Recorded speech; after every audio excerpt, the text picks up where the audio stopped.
Welcome.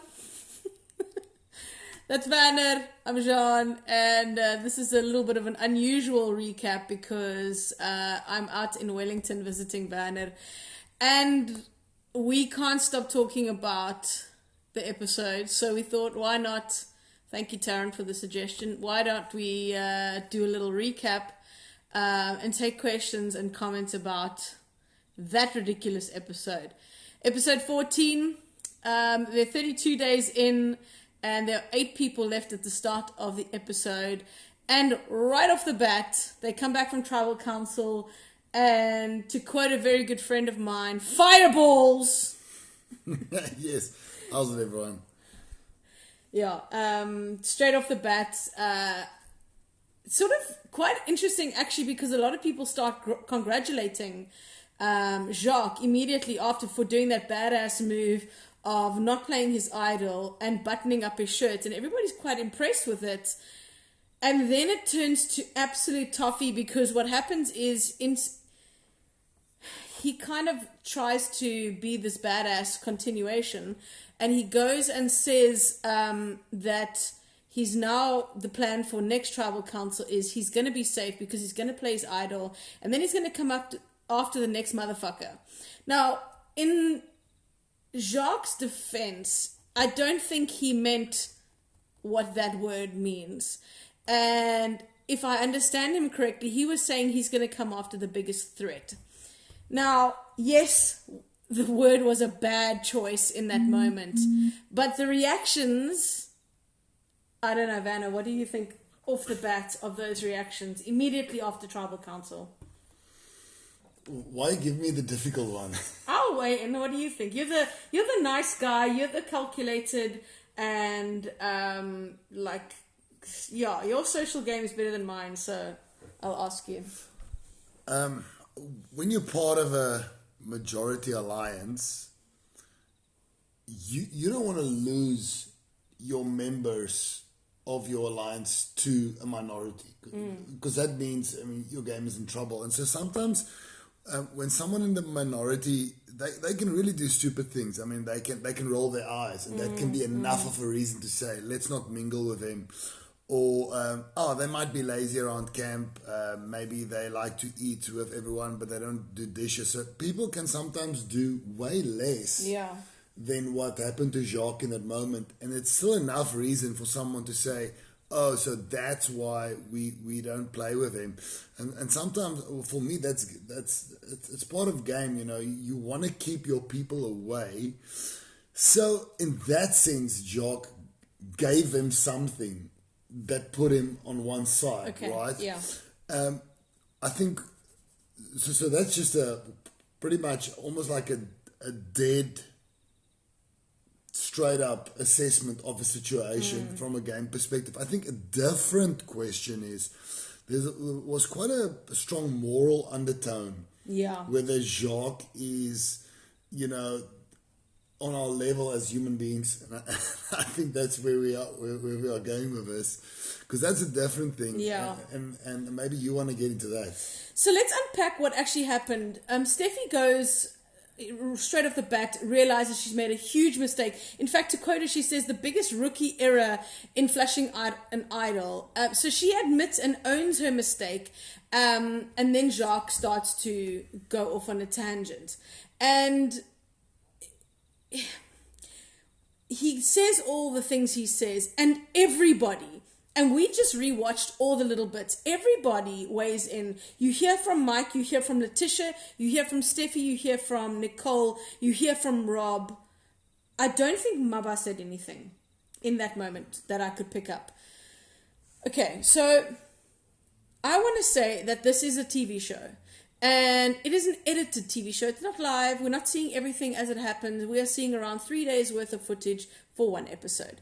So to think that nothing was edited but out of that episode is delusional. It's a TV show, and they want to make it as entertaining as possible.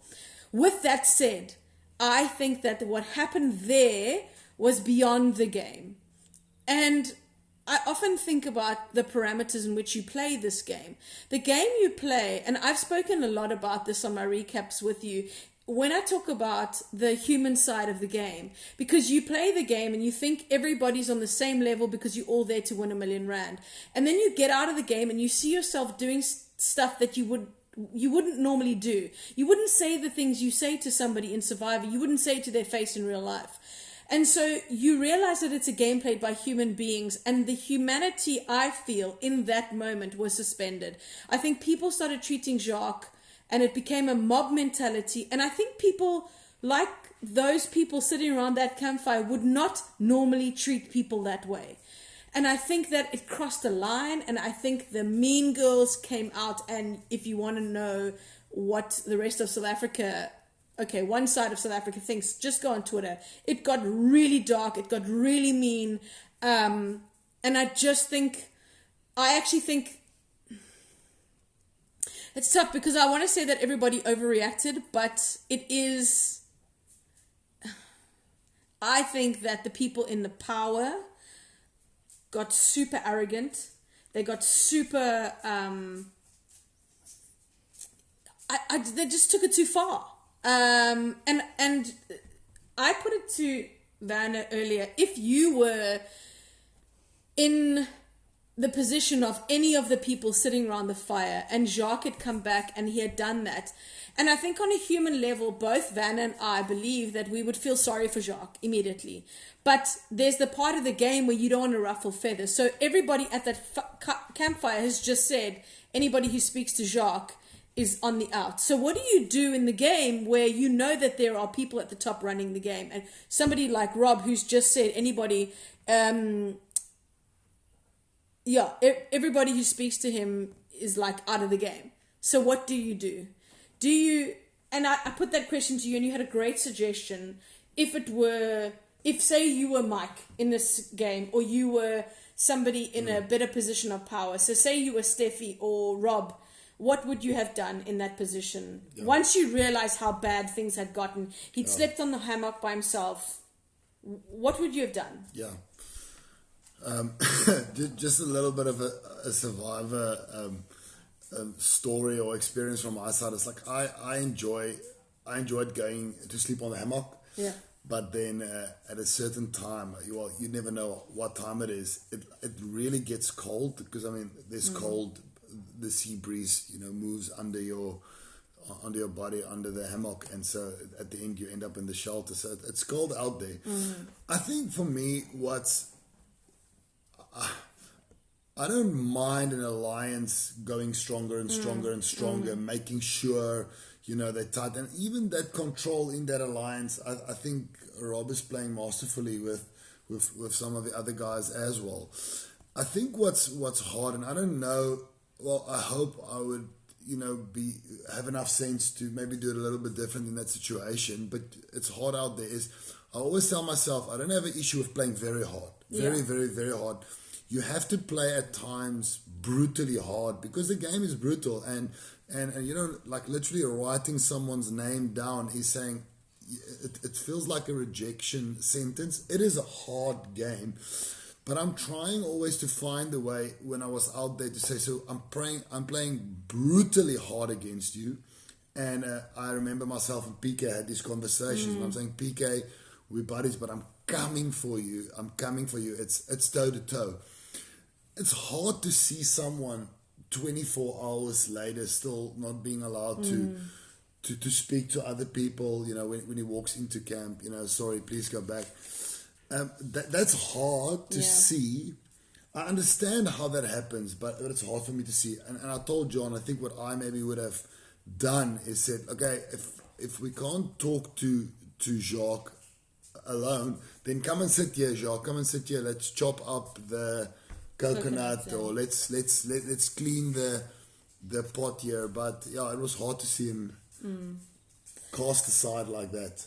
Yeah, and that's where I've spoken about this before, where the brutality of the game comes in. So it's all fine and well, and it's something you're not expecting. You're not expecting sometime in the game for you to basically ostracize another human being, and you're both there for the same reason. You're both there playing the same game, and the amount of just like it's fine for me to do this to you. But imagine if Jacques had to try and do that to somebody else, how Steffi and Nicole and Rob and all of the people who are ostracizing Jacques would react. They would lash him for that kind of behavior. So there's this two-faced, like, it's good for you but not for me, or you can do that but I can't, or I can do it but you can't. It's just so, what is the right word that I'm looking for? It's not condescending. It's like, help me out here, people. It's just wrong. And they all think that they're on a level. Listen, go back and watch 16 episodes, 16 minutes from the end. Watch the scene where Jacques comes up to the fire and he says, we can't really hear what he says. I think he says, oh, should I leave again?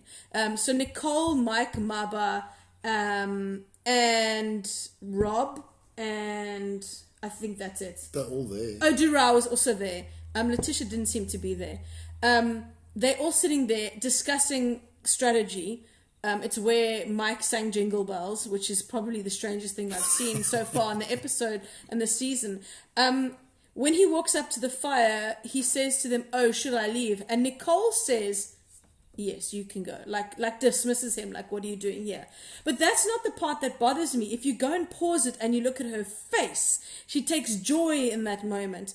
And he walks around, turns around and leaves. And Maba sort of goes, like, that was hectic. And then Nicole starts laughing. And that for me is just a little too far. Taking such joy and such pleasure in somebody else's, like, really darkest, lowest moments on the game. And if you've lost your empathy in the game, Lord knows how you're going to get to the end and ask those very same people to give you R1,000,000. Let's not forget that the people that you vote out and the people that you treat badly are going to the jury. I mean, it's just bad. It's just bad gameplay. It's hard. It's really hard. I've been out there. Jean's been out there. We know we're not privileged to see every single conversation. So it's just not possible to fit in 3 days in 50 odd minutes. Yeah. So I think what bothered me is I experienced Jacques' apology as sincere. Yeah. And I think he put his foot in his mouth. It happens, and if we are all honest, it happens to all of us. I think it was hard that there was, maybe it's just a reflection of what we in any case deal with today. It's hard at times to receive grace for when we make mistakes. But in the other sense, we don't want to do the same to Steffi and Nicole and them, because we don't know what conversations they've had. Maybe they went up to Jacques, or maybe they were on the phone this week and saying, hey Jacques, they're not allowed to talk to one another. We know that. Well, they're not allowed to talk to one another. So, maybe they did it at Ponderosa. We don't know. Yeah.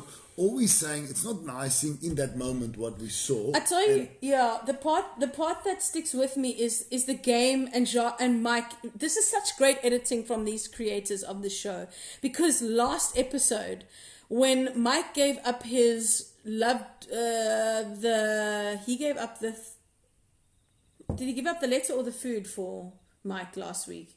He gave up something for somebody else. Anyway, that is irrelevant. What he said afterwards was that when you can take a moment to be nice to somebody, you need to take it, because the game is so difficult and the game can be so mean. Yeah. And I think for me, that was great editing, throwing forward to foreshadowing what happened on this episode.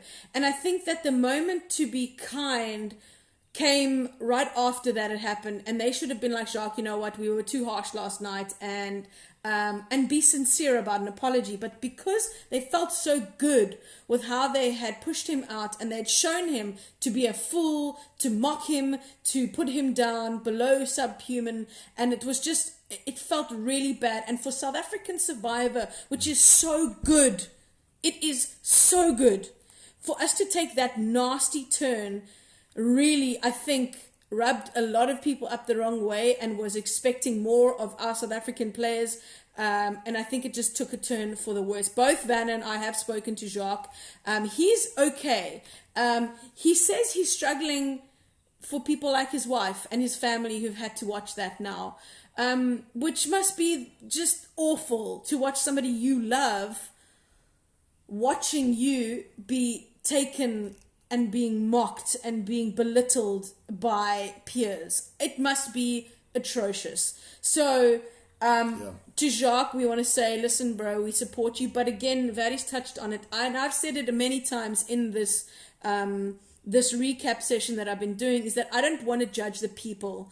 But Nicole specifically made it very difficult, and Steffi had moments of like enjoying what was happening, and that for me made it very difficult to not get personal and to not judge somebody on their behavior, because I want to talk about the people's gameplay. I don't want to talk about their personalities, but it's come up many times where I've spoken about the humanity of the game and how you can still play this game and not be a complete and utter troll to other human beings. And I think last night or on Thursday we went down a different road. I want to ask you, does this for you, does it Look does who's it watching.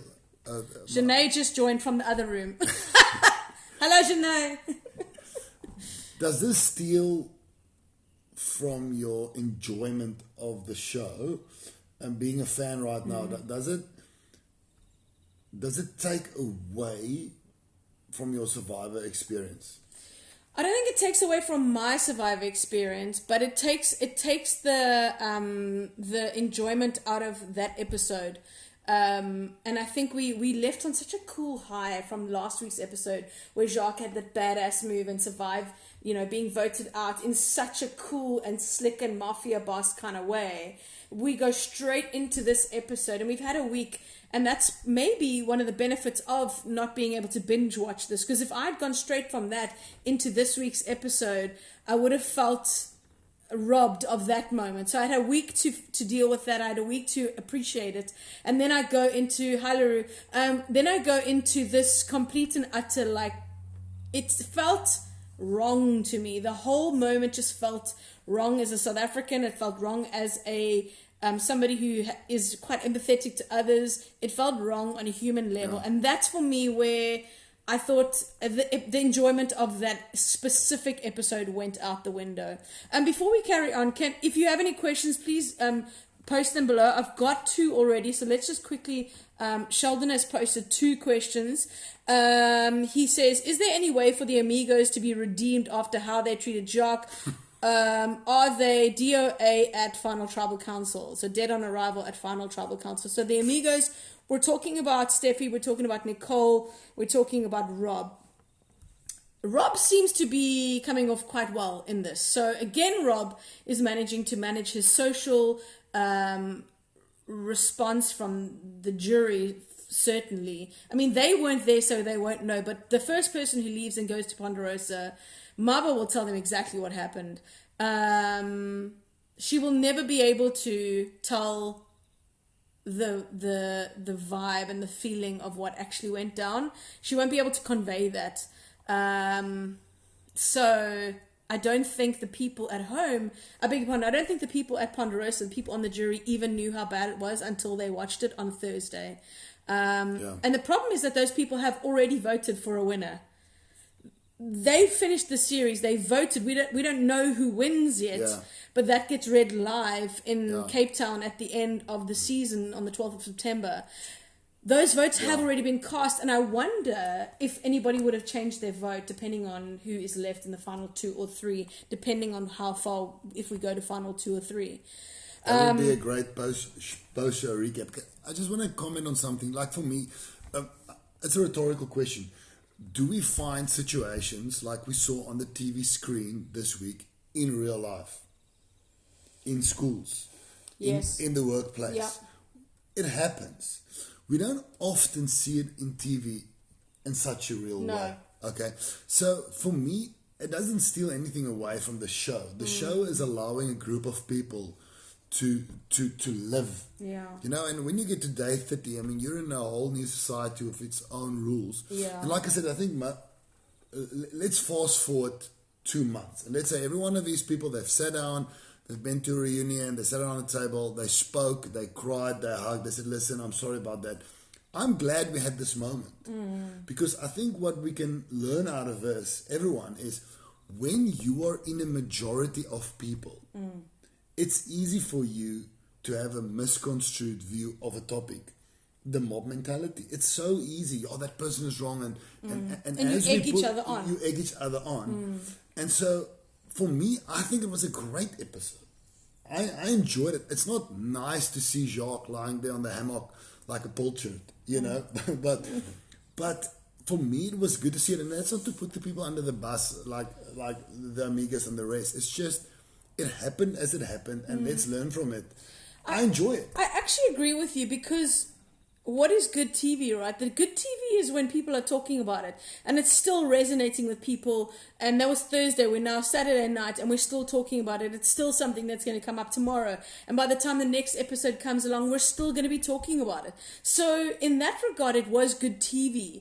It was, unfortunately, a look at reality, a look at society. And I think quite a accurate representation of some parts of society. So we can't be that never should have happened or that never happens.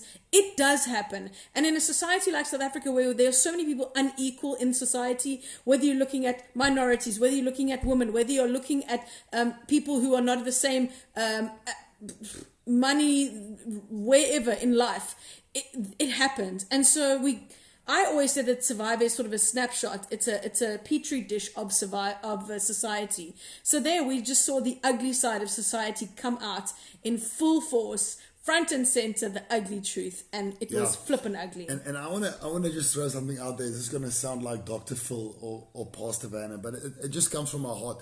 I wonder if it's not like for everyone out there, you know, we look and like, oh, Steffi, you shouldn't. I mean, look at that arrogance, or Nicole this, or Rob that.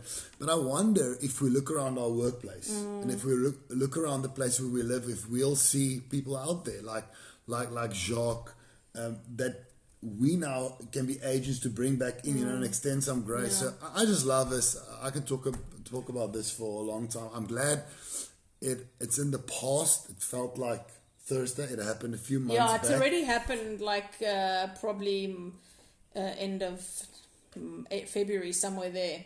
What a great case study. And if there is, I ask for grace for Jacques, like the man said he's sorry, so let that same grace be available for Nicole, Steffi and them.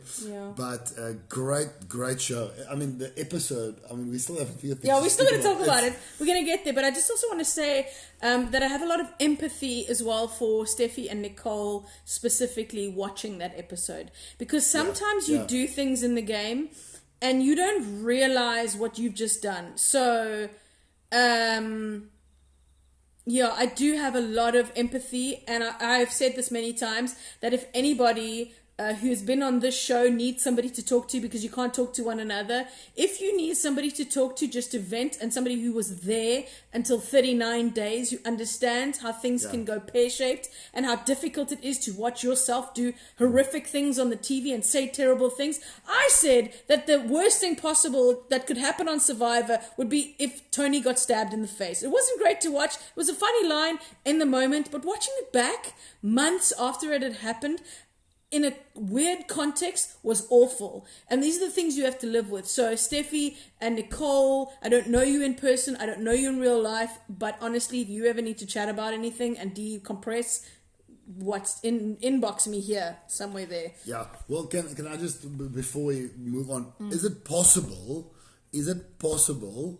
that someone like PK, we spoke about it, that had to, he hung around quite long and felt like an exile when we had a majority alliance, and even Tony at one stage, I mean it was hard for her, it was hard for all of us in a way. It was hard for you as well, very much. out, and for me. Is it possible that Tony can say, or PK, but I know exactly what Jacques feels like, because you did guys it to us. made me feel like that. I don't think we ever did as cutting as that. I think we may have excluded, like in a clique, but we were never outspoken, like, you can't come here. That never happened.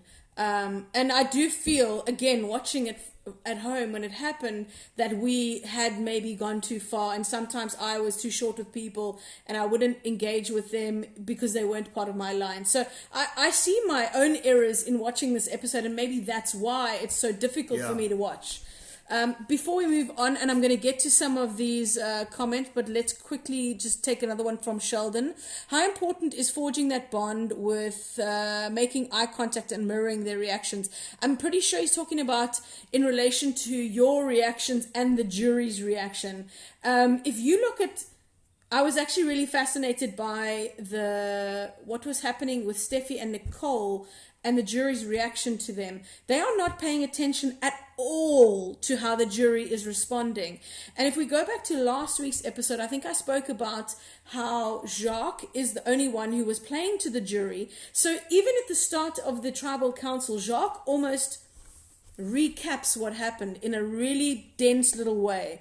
And you see Nicole also bring in what had happened, the horrible stuff, in a dense way. So she was kind of informing the jury of what was going on. But Steffi is not aware of the jury. Maybe she is aware and she just doesn't care, which is so bad. It's bad jury management. And if you don't know what jury management is, what are you doing on Survivor? So it's interesting to see how they are not at all fussed. Can I just come in on that question? I just have one thing. I think maybe it might be because they think that they're all going to sit next to each other at the end. So maybe Rob, Nicole, and Steffi are all going to sit next to each other. So it doesn't matter how they treat everybody because they're all treating the people the same way. That's the only thing I can think of, because otherwise they are doing a terrible job at managing their reputation for the jury. But also just that question, just as an overall question, how important is it to make eye contact and mirror emotions and what you see? It's very important. Because the day when you don't see that, that's the day that you're in trouble. You know, because you get that reassurance through facial expressions a lot within your lines as a way to almost communicate with words. So just straight up, it's very important as a player. Okay, cool. I see LaRue has actually weighed in. If you don't know, LaRue Boertz is the producer of the show, or the director. I think he's the executive producer, and Henry is the director. Okay, so LaRue says, how did you guys handle bullying last season, especially from the viewers? Should we condone cyberbullying, or should we just enjoy the fact that we get a snapshot of society? That's such a interesting question. Wow. So it's hard. It's not even just... So for me, I didn't actually get, and I still don't get when I on the streets and people recognize me, I don't really get a lot of people coming up to me and like wanting to berate me for anything that I did on the show. And to prove that, I went to dinner this evening with Werner's family. And if anybody's going to hate me, it's going to be Vanna's mommy. And she loved me and she gave me her number and said, please, can we be WhatsApp friends? So I don't get a lot of people having a huge issue with the way that I played the game. But during the game, it's hard to read comments online that come across as bullying. I didn't get a lot of bullying. I got a lot of, you're playing this game in a terrible way, and I had to keep quiet because I knew I was sitting final 2, and that's hard. To just take it on the chin, like punch after punch after punch, attacking a game that nobody knows how to play because they've never been there. I know how to play because I've been there, and the only people who actually have some resonance in their criticism are people who have sat on a beach, opening a coconut and being so hungry that they're fantasizing about a muchacho's burger. So it is so difficult. But any advice from people is, if you ever play this game, stay off Twitter, stay off Facebook. You get sucked in. Even now to this day, some of the people we played with engage on a really hectic, like intense level on social media, almost trying to defend themselves still. It's a year later. You need to move on. Survivor was a thing that you did. It's not who you are. So you need to let it go and you need to not take it. And cyberbullying across any kind of portion of your life is just that. People sitting behind a screen, they don't have any guts to come up to you and say that in real life, and you have to be strong. You've got to get thick skin, and especially if you're putting yourself out there on a reality TV show, you are signing up to go into the public domain and be judged and be berated on something that nobody will ever understand. So that's a part of the game you need to understand before you play. People are going to come for you, they're going to come for the way you play it, all those things, and you have to be able to take it on the chin. But there is a point at where it really, really gets hectic, and if you can speak to somebody, speak to somebody, because there are very low lows in watching the season back. I don't know if you have... Yeah, it's such a important question. I think we can talk about this for hours, that LaRue asked about cyberbullying.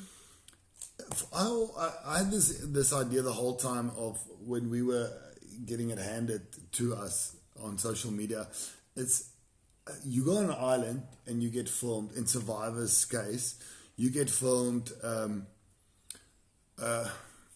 24 hours a day, so many days, and you get your strong moments out. You're being hanged out there to see. I mean, every side. When you wake up, they see you there. It's almost like they can only just not smell our breath. Yeah, or our body. And then you've got someone on the other side on a cell phone, and what they do is they come into their home, they close the windows, they lock the doors, they're closing their lives down, they're in their space, no one comes in, no one tells me what to do, no one films me, and then they take out their phone and they start to project, what's inside of you, opinions of someone else's life that's on a pedestal for a moment. For me, it's hard because it shows where we're at. We enjoy breaking down. I mean, I'm using a word. We enjoy breaking down. And so I think what I can just learn from that, and this is just my opinion. Yeah. I'm not a social media expert or a human or a human expert. But if I have to just comment on what LaRue asked, is I would take it further like this.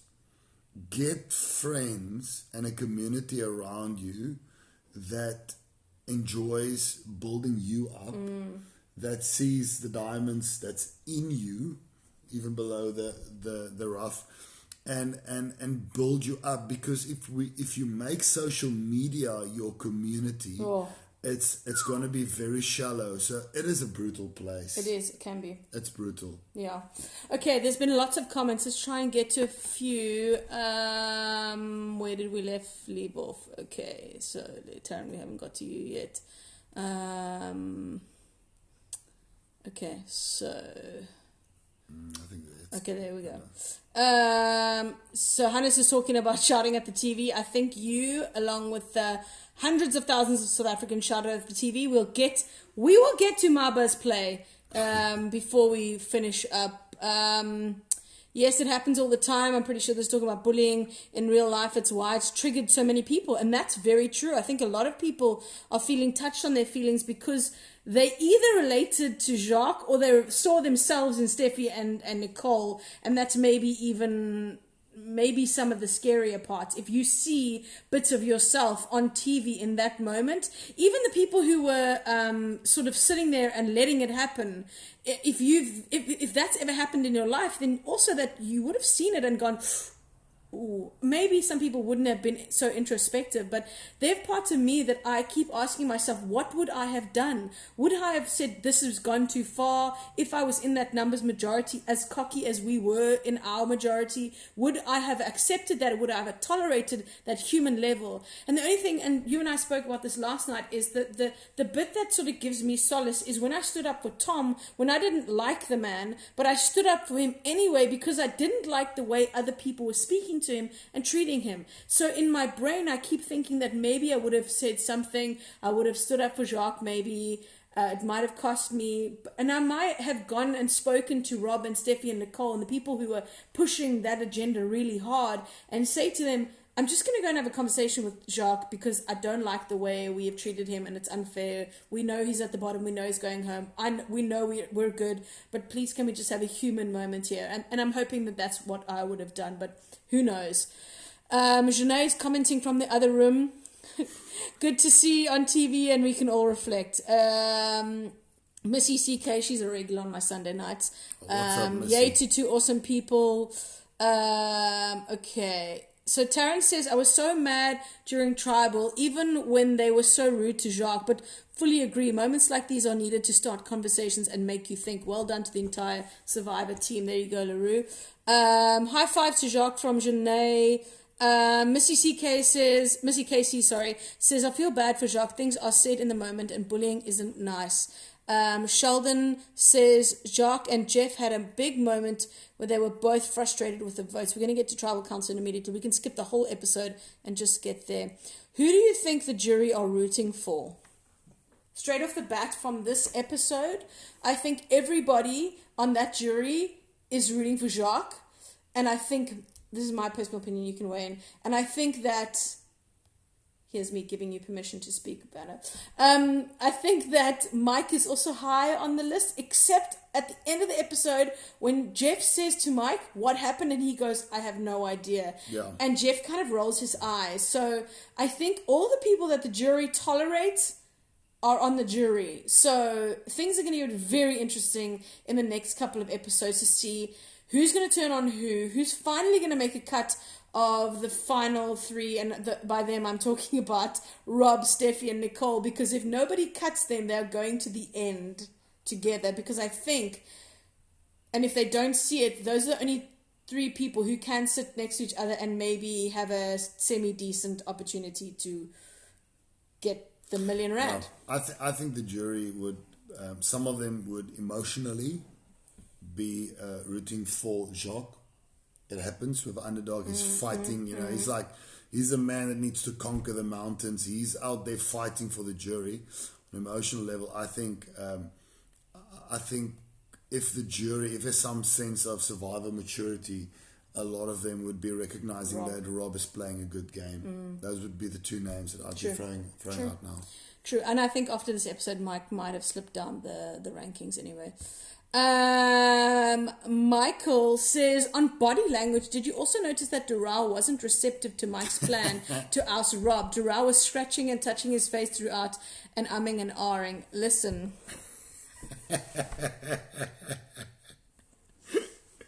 Right, I have a lot to say about this. Who goes to Doral first in any kind of plan? And we say this so often, that loose lips sink ship. It's so true. I was that person that couldn't keep things straight, but I was just like, I'm going to tell you how it is. I don't need to lie to you. And Doral is the person who seems least capable of selling a lie, of keeping a secret. So I actually question Mike's sanity in the moment of choosing Doral to raise this topic to first. I would have maybe floated it to like Nicole one-on-one, or Maba one-on-one, or literally the tree one-on-one, or the ocean, or a conch shell, or an oyster, something, because Doral, I don't know. I just, Anyway, Doral, I'm hoping the throw forward to the next episode is going to snap out of his love for Rob, because it's getting creepy. I don't fault Mike for trying something. He's realizing it's getting high tide here, and there's not a lot of space left to stand.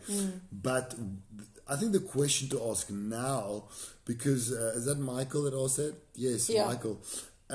Maybe for us, with the music and knowing that he's running to Rob, it was quite obvious. Maybe not to Mike as much. But what now? Yeah. Now that Mike knows that Doral pretended to be with him, will Mike move on? Where to now? For me, what Mike is going to do the next episode, I'm actually quite interested. I'm quite excited to see. Jacques have an opportunity. They both on together, the bottom. they must be together, and the question is, will they be able to grab? You know what it comes down to? Who wins immunity? What happens 100%. On Islands of Secrets in the next episode? We don't know. And those two things will literally impact the rest of the game and who sits at the final three. If Jacques wins immunity in the next tribal, in the next challenge, and if somebody like Mike gets sent to Islands of Secrets, and those the rest of the people sitting there have to start looking at the what did Jacques call them? The upper management. Yeah. Then Senior the senior management. management. Then it's going to be very interesting. We've got a lot of season to get through. We still have 8 people. We have 7 people left. Just also FYI, I don't know if you picked this up, but 7 people left on the jury. That's when Maba went out. She's now there. She voted 7th.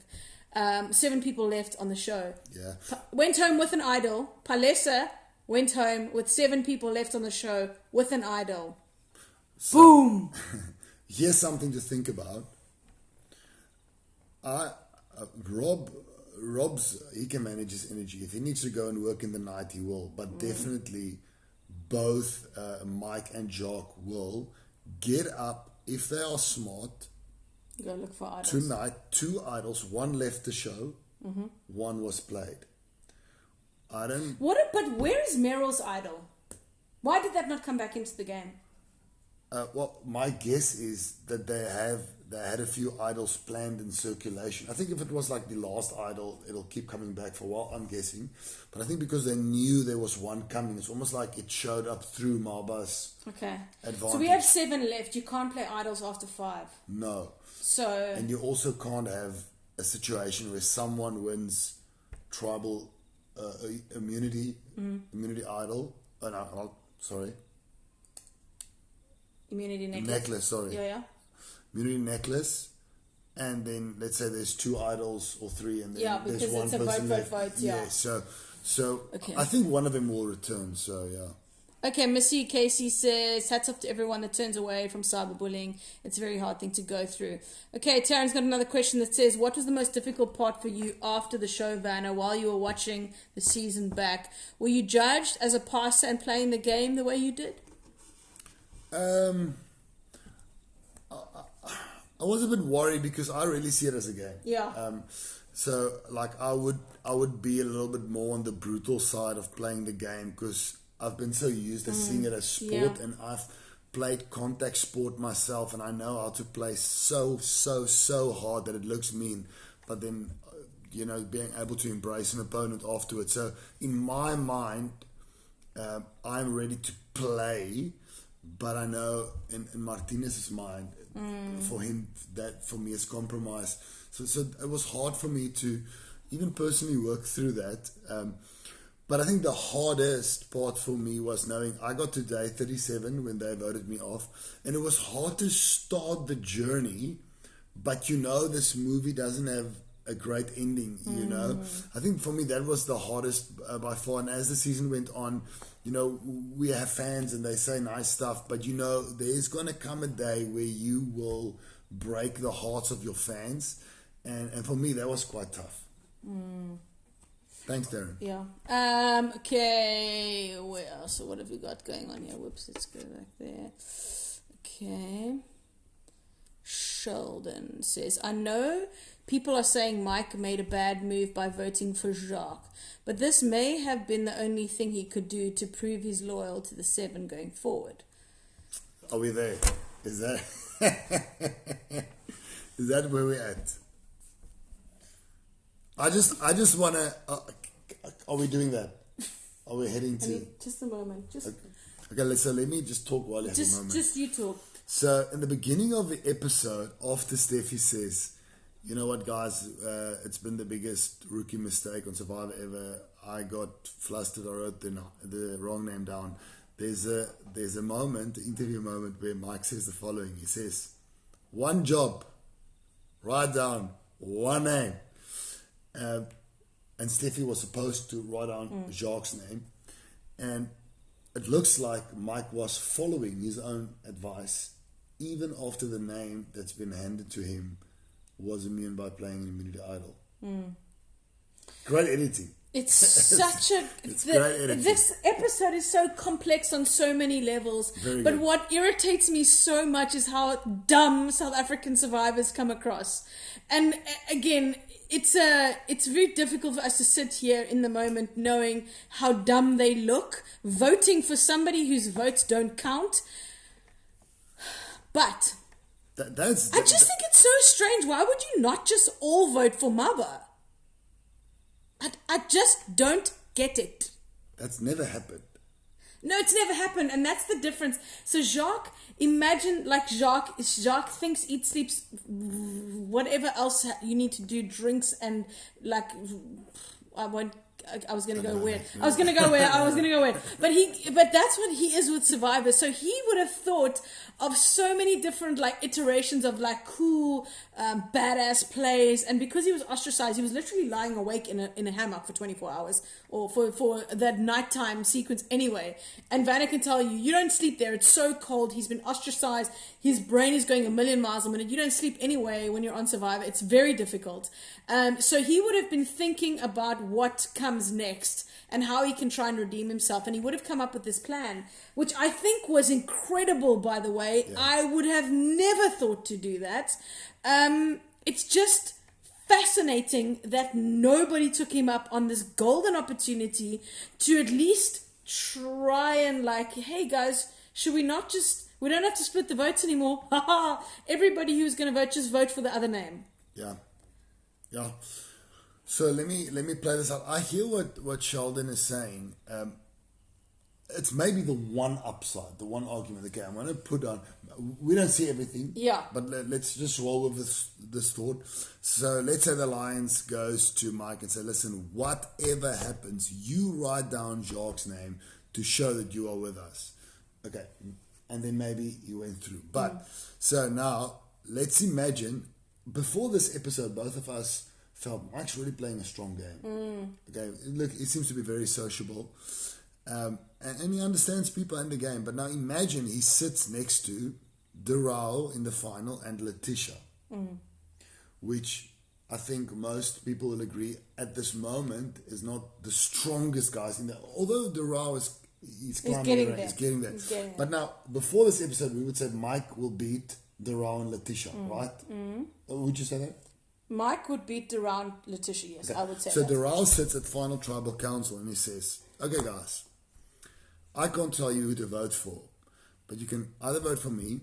I was in the whole time with Rob, got him at the right time, or you can vote for someone who voted for a man after playing a hidden immunity idol, which means he basically took his vote and no voted. He ate it. Yeah, it's like it doesn't count. And he votes and he puts it in an urn. A man that already played an idol. And if you want to vote for such a person to be the winner of Survivor, then you must go ahead and do it. But I suggest you vote for me. So that can sound like a very good argument. So I wonder if Mike did not put himself in very, very deep trouble with his vote. Like I really wish that the end of that disastrous bullying episode had ended with Maba playing her idol and just being like, bah! Just kidding! And I will say this also, if anybody watching this ever enters Survivor, here's a tip number 1. When your gut tells you something is up, believe it. Oprah always says that your voice there's a voice and it whispers and then it starts to shout. And let me tell you, at Tribal Council, that episode would have been long. We got maybe 4 minutes of it, 5 minutes. That Tribal Council probably lasted 45 minutes, an hour and a half maybe. So you would have been sitting there on pins and needles. Your body would have been screaming at you. And she didn't play the idol. At this point in the game, when you have a hint that and a little feeling that you are in trouble, you play an idol. Yeah. Because it guarantees you one more day in the game. Yeah. And as I said in a little bit earlier, we don't know what happens. We don't know who wins immunity. We don't know who goes to Islands of Secrets and what happens next. And in Survive, if you can make it one more day, you're open up to a whole bunch of new opportunities. Yeah. So that's hindsight is 2020, right? And we see the picture. But let's just put ourselves in Maba's shoes. It's hard. Okay, we don't know everything she experienced. But firstly, she starts off Tribal Council and she says, I did not enjoy going to Island of Secrets because even if I'm away for 10 minutes from the tribe, you're right. that puts me in a disadvantage. Now I'm away for a day. She knows, she's spoken to Mike in the past. She knows there's a time when they have to make a move because Steffi and Nicole's tighter with Rob than her. So there's that suspicion. She's away from the camp. she finds an idol. Jacques plays his idol. And Jacques says to her, if they've told you that you need to write down my name, you are the one who is in trouble. So who are the people who voted for Jacques? It is Mike and Maba. The two people. Mike is at the bottom with Maba. He was 100% correct when he said, if they're telling you to write Jacques down, you are in trouble. He said it to Maba. Yeah. And so that's the obvious part. So I think if I were her, I would play that idol. Yeah, I think I would have too. But maybe this is a hindsight part because it's easy to see now. Maybe now. I don't expect this of her to think of this on the spot. Jacques says, I'm playing my idol. I'm voting for Rob tonight. So then get the votes on her and say, okay, guys, Jacques, I'm voting with you. Rob, I'm writing your name down tonight. And sit down. Let's see what happens. Bring the votes to you. Bring it. And then play that idol. But that's, that's a ballsy thing you would do. She wouldn't. And in her confessional afterwards, she said, I should have trusted my gut. I knew something was up and I didn't do it. And if you notice, we've just rewatched the episode a couple minutes ago. There was a moment where she was walking away from the well point and she says, I'm aligned with people who've got my back and they know the game better than me. The man who knows the game the best says to you, if they've told you to write down my name, you're in trouble, and you don't believe him. You've basically admitted that you don't know the game as well as everybody else in the game, and the man who knows the most has told you what's up and you still didn't play an idol. Yeah. I liked Maba. She was on my fantasy league team. Thank you, Maba, but sorry.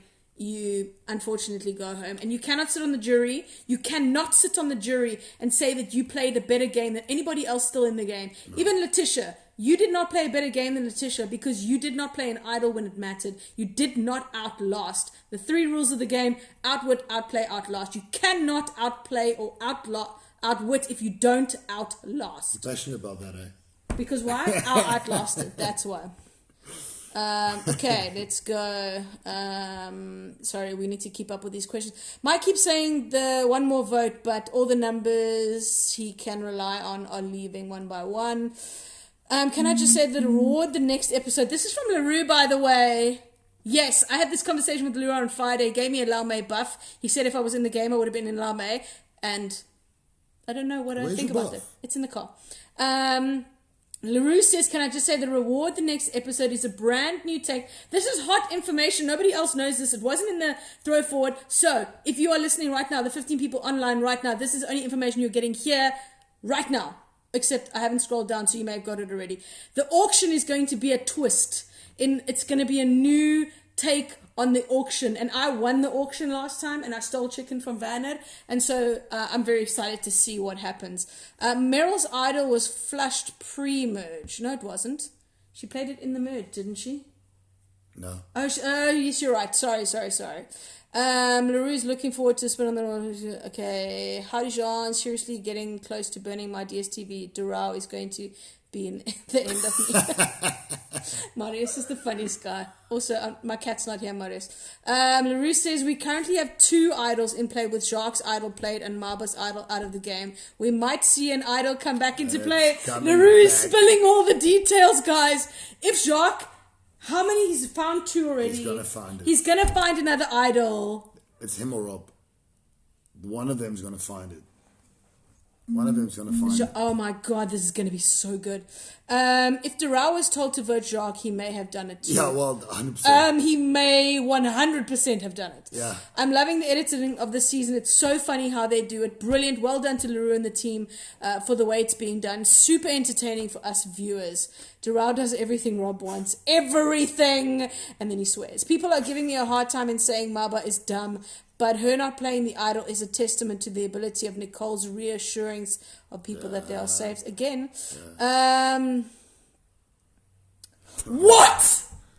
Okay, wow. LaRue says that 9 minutes on screen for that tribal council was 2 hours and 45 minutes. Our final tribal council was over 3 hours long. I wasn't there. You enjoying I was eating a pizza somewhere. Yeah, but if your tribal council goes on for that long, Werner, Yeah. and you are Maba sitting with an idol in your pocket. You You must know that something is going on and that you are on a knife's edge. Why would you not play it?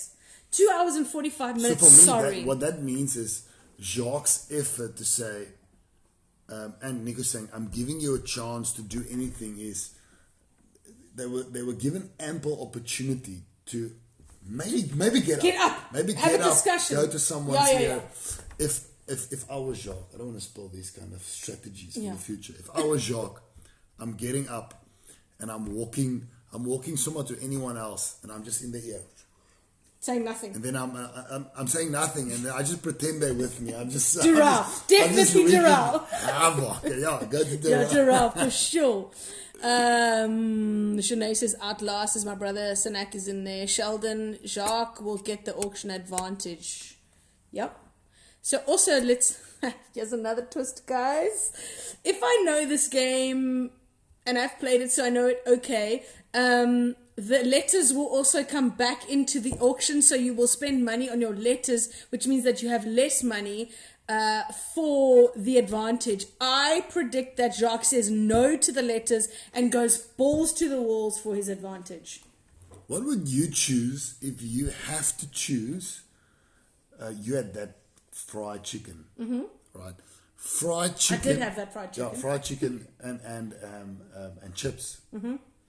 And you didn't finish it. I was so stuffed. There was so much. It was like 5 pieces of chicken in there. If you have to choose letter from home or fried chicken. No, remember when we would talk about the letters for a long time, I literally verbatim told you what my letter would be. Hey guys, it's Zaningi. Your cat's fine, your mum and dad are fine, and it was about this much on an A4 piece of paper. I knew, and I spoke about this in my recap last week, I knew my letter didn't have an emotional hold over me. Your letter did, because it was Jeanne and it was the kid at home, and like your family, your mum and your dad, and everything happening at the church. You had all of that in your letter. I had a very unemotional letter because we're unemotional people, and I knew that it wouldn't have been this big deal for me. And when I got it, it was like literally what I told you it was. So I would have taken chicken 7 ways from Sunday, bro, because I won that chicken. It was so good. And by the way, if you don't know, Van is really annoyed at that auction because he had more money than me at that moment when I bid for the chicken. Because I paid for my letter, he had $10 or whatever the currency was. I had 500, you had 450. 450. So he had more than me. He could have outbid me, but he actually felt sorry for me because I hadn't been eating for a long time. And this is another part. I used to give you my breakfast rice. Yeah. And so you felt like you owed me. Yeah. And then I bought rice. Anyway, Mario says LaRue dishes out NDAs and he's not bound by them, loves the sneak peeks. Keep listening to this because LaRue is a fan here, guys, of this recap, so keep on. Okay, we got one more question and then we will wrap it up. Did LaRue just confirm that there's a final 3 and not a final 2? Do you think there was originally a final 3 for our season? Yeah. And then Martinez says, so we went to final 2. So originally there would have been a final 3, which would have been me, Annalise, and Tom. I assumed. Yeah, no, I'm also assuming. Because Martinez left, things had to be worked around. So it would have been me, Tom, and Annalise, and I think that would have been more interesting in the actual votes at the end, because Annalise would have got a few. Who do you think will end up in final 3? I'll say. Okay, go. Rob. Steffi. Dural. Who wins? Rob. Landslide. And a very, very heartbroken Nicole. But we might change Steffi for Nicole, but one of them is not going to make it. It's going to get ugly. I don't think Steffi makes it. I think she's something about it. Something about, I don't know, something inside of me tells me Steffi doesn't go all the way. I'm going to say Letitia,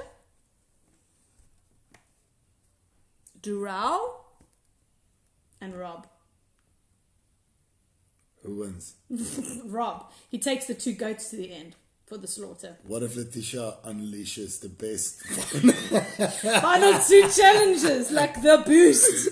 Guys, we have 20 seconds, so we have to wrap it up. It's been an hour. Some people saying Vanna got the peanut butter and almost died choking on it. Annalise is the Rob goddess. She's an absolute queen and we love her. 8 seconds. Sheldon says Jacques, Mike, and my Letitia. And Maria says Nia. Bye, guys. Thanks for tuning in.